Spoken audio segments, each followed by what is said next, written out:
Every once in a while you crack an egg, and there are two yolks staring back at you. Most people smile, feel lucky, maybe take a photo. But here's the thing nobody tells you. That double yolk is not a quirk of nature. It is a side effect of a system so precisely engineered that it accidentally broke the biology it was built on.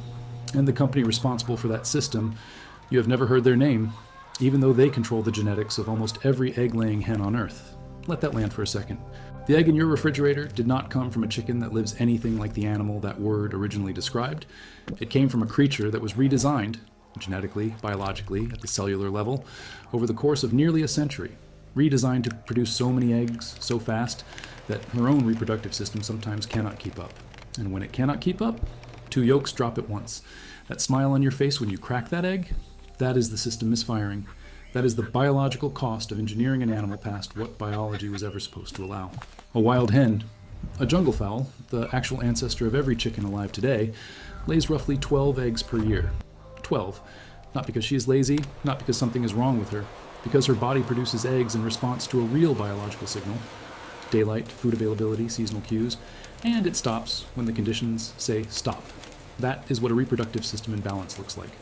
12 eggs, seasonal, calibrated, done. The hen that produced the egg in your refrigerator lays somewhere between 290 and 320 eggs per year, every single year, without stopping, without a season, without a signal that it is time to rest. That gap, 12 versus 320, did not happen through natural selection. It did not happen gradually over thousands of years of farmers choosing their best layers. It was engineered, deliberately, precisely, over roughly 80 years of selective breeding so aggressive it would not be recognizable as farming to anyone who used that word before the 20th century, and it was done by a very small number of companies whose names appear on almost no packaging anywhere in the world, but whose genetics run inside nearly every commercial laying hen alive today. Two companies in particular, Hendrix Genetics and Highline International, control the breeding stock that produces the overwhelming majority of eggs consumed by every human being on Earth. Every country, every continent, every breakfast table. Two companies, that is the system. That is who built this. But to understand why the double yolk happens, you need to understand what they built it on top of. Inside every hen is an ovary that, in a healthy, unmanipulated animal, releases one yolk at a time. One follicle matures, it ovulates. The yolk moves into the oviduct, the egg white forms around it, the shell calcifies, the egg is laid. The whole process takes roughly 26 hours. Then it starts again. In a wild bird, this cycle runs for a short season and then stops entirely.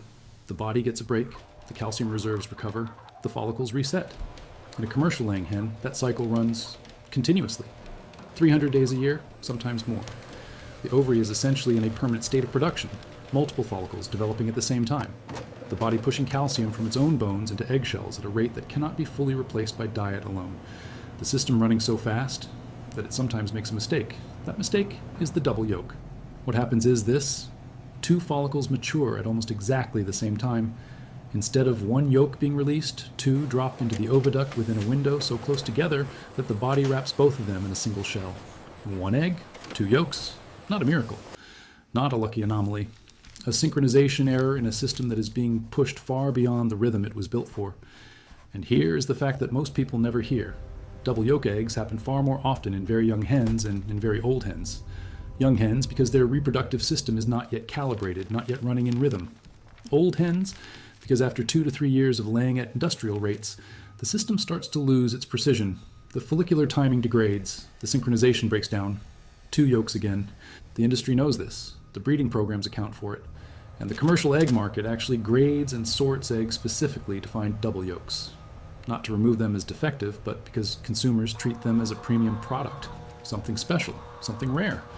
Retailers in multiple countries sell them in separate cartons, labeled as extra large, labeled as lucky, priced above standard eggs. The system produces a biological error and then sells that error as a feature. That is not a coincidence. That is the logic of the entire structure. Now subscribe for a second. If you enjoy understanding how the world actually works underneath the surface, subscribe. It is the best way to support this work. Drop in the comments what city or country you're watching from. This script was researched using data from the Food and Agriculture Organization of the United Nations and published papers from Poultry Science, a peer-reviewed academic journal. Now back to it. Because here is where the corporate side of this story gets genuinely strange. Hendrix Genetics and Highline International did not build their dominance overnight. This is a story that starts in the early 20th century, accelerates dramatically after the Second World War, and reaches its current shape over decades of mergers, acquisitions, and the quiet consolidation of something that most people would never think of as a controllable asset: genetic lines. A genetic line in poultry breeding is not a breed in the way most people understand that word. It is a proprietary lineage, a closed population of birds that has been selectively bred over generations for specific measurable traits: laying rate, egg weight, feed conversion, temperament under confinement, mortality rates under industrial conditions. These lines are owned, patented in some cases, protected as intellectual property. And because they have been selected for so long inside such controlled populations, they cannot simply be replicated by anyone who gets hold of a few birds. The genetics are cumulative. The performance comes from the whole lineage, not any single animal. And the trait they selected hardest for, the one that produced the 320 egg machine from a 12 egg ancestor, is ovulation frequency, the rate at which the ovary releases follicles. Push that rate up. Select only the hens that lay the most, breed them, select again, push further, repeat for 80 years.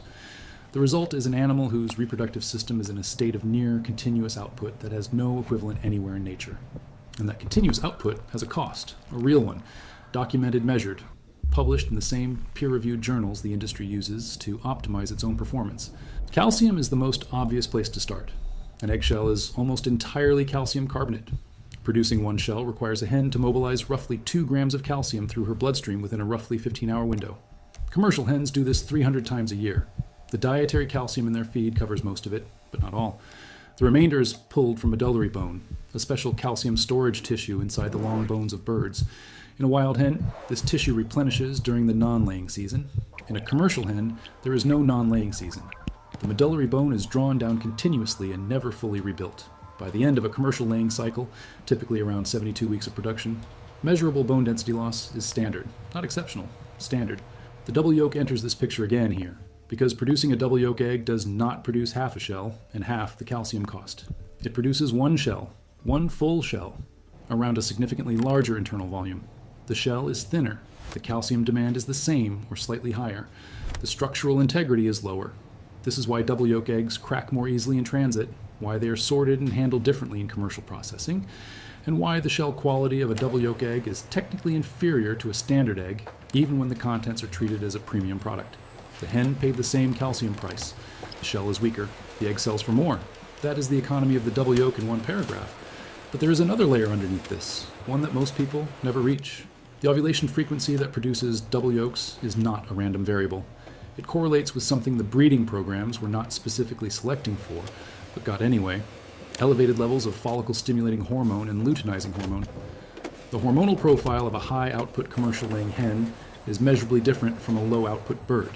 Her hypothalamic pituitary gonadal axis, the hormonal loop that controls reproduction, is essentially running at a higher baseline. More signal, more follicular recruitment, more eggs, and occasionally more synchronization errors, more double yolks. The breeds most associated with double yolk production are not random. They are the highest output commercial lines, the ones where ovulation frequency was pushed the furthest. The genetics that Hendricks and Highline optimized most aggressively produce the most double yolks, not because double yolks were desired, because they are an artifact of the same selection pressure that produced the 300 egg hen. They come with the territory, and the novelty gets marketed. Double yolk eggs appear in premium sections of supermarkets across Europe, North America, and parts of Asia. They are sold in branded cartons that frame the double yolk as a rare occurrence, a sign of quality, a product worth paying more for.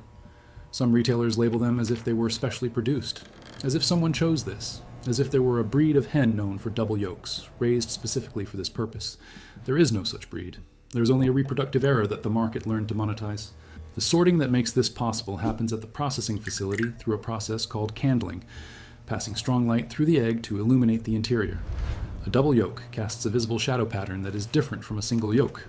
Trained sorters and automated optical systems identify them at scale. They are pulled from the standard line, placed in separate packaging, and priced as a premium product. The entire operation is fast, efficient, and completely invisible to the person buying the egg. Now here is the layer underneath the layer. The rate of double yolk eggs in the commercial supply is not fixed. It changes. It is higher in the spring and early summer because changes in daylight length, even inside artificially lit commercial facilities, create subtle hormonal fluctuations in laying hens. The light management systems inside industrial egg operations are designed to maintain consistent laying rates by controlling the photoperiod, the number of hours of light per day the hens experience, But the hen's biology is still responding to something, residual sensitivity to seasonal light cues that 80 years of breeding has not fully eliminated. That residual sensitivity creates periodic spikes in ovulation irregularity. More double yolks in late spring, fewer in midwinter. The system is controlled, it is not perfectly controlled. It is also not equally distributed. Different countries have different double yolk rates in their commercial supply because different countries use different laying hen genetics. Countries where the highest output commercial lines dominate, the United Kingdom, the Netherlands, parts of the United States, report higher incidental rates of double yolk eggs than countries where lower output or dual purpose breeds are more common. The genetics determine the output. The output determines the error rate. The error rate determines how many double yolks you crack open in your kitchen over the course of a year, which brings it back to your kitchen. The egg on your counter is not a natural object. It is the output of a reproductive system that was redesigned over 80 years to produce at a rate no wild animal ever reached. The double yolk in it is not magic. It is a synchronization error, a sign that the follicular timing slipped, that two yolks dropped at once into a body that was running faster than the original architecture was ever built to sustain. The companies behind that architecture never put their name on the carton. Their genetics run inside billions of animals on every continent, producing hundreds of billions of eggs every year, and almost no consumer anywhere in the world could name them if asked. The hen that laid your egg will produce eggs for roughly 72 weeks of her commercial life. After that, her laying rate declines past the point where the economics justify continued feed costs. She will be replaced. A new hen will start the cycle. The breeding lines that produced her will continue to be refined, not toward anything that looks like the 12-egg ancestor, but further away from it. Higher output, tighter feed conversion, faster to peak production. The double yolk rate will fluctuate with the season, with the age of the flock, with how far the breeding programs push the next generation of laying genetics. It will never be zero, because it cannot be zero inside a system that runs this fast. It is not a defect to be eliminated. It is a byproduct to be sold. You cracked an egg and felt lucky. The system was designed to make you feel exactly that way. That is the part nobody put on the carton. If this changed how you see something you thought you already understood, subscribe.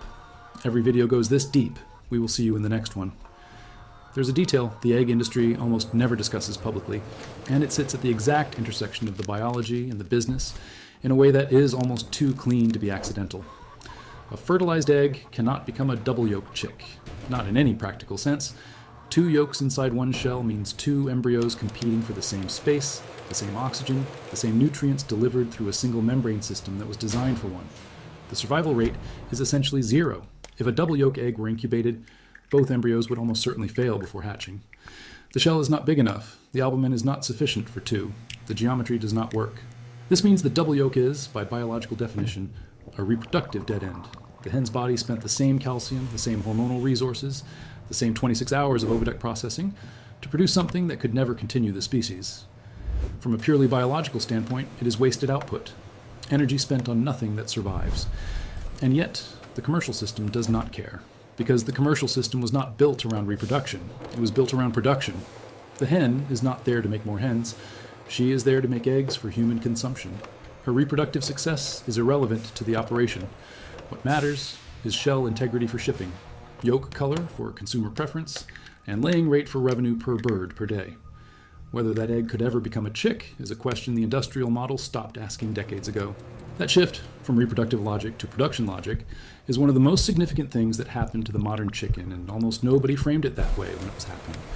The laying hen and the broiler chicken, the one raised for meat, diverged so completely over the 20th century that they are now effectively different animals. The broiler grows to market weight in roughly 6 weeks. The laying hen produces eggs for 72 weeks and almost never becomes meat herself because the muscle tissue of a high-output laying hen after years of production is too lean and too tough for modern consumer expectations. She is a machine built for one function.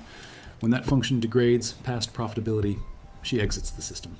The double yolk is a tiny window into all of that. One crack of a shell, two yolks, a moment that feels like winning a small lottery. But behind it is a reproductive system running at 3 times the speed nature built it for. Inside an animal whose genetics are controlled by 2 companies most people cannot name. Inside an industry that learned to brand a biological error as a premium experience. The egg that contains a double yolk is almost always larger than a standard egg, noticeably larger. And egg sizing in commercial markets, small, medium, large, extra large, jumbo, is determined by weight, not by yolk count, not by shell integrity, not by nutritional content. The double yolk egg reaches extra large or jumbo classification simply because of its total mass. It gets sorted into the premium weight category. It gets priced accordingly. The consumer sees a big egg, sees 2 yolks, feels they received more for their money. What they actually received is a thinner shell, a higher probability of cracking in transit, a reproductive error from a hen whose hormonal synchronization slipped, and a price premium attached to all of it. The grading system that puts that egg in a premium carton was not designed to deceive anyone. It was designed around weight, because weight is easy to measure at speed on a commercial processing line. The double yolk, being large enough to qualify as premium, is simply what happens when you apply a weight-based grading system to an output that includes synchronization errors. The system was not built to catch this, and once the industry realized the errors were sorting themselves into the premium tier naturally, there was no financial incentive to change anything. That is the entire architecture of the double yolk in one line. A mistake, sorted by weight, branded as rare, priced as special, and bought by someone who cracked the shell and smiled before they ever understood what they were looking at. The system does not require anyone to lie. It only requires no one to explain.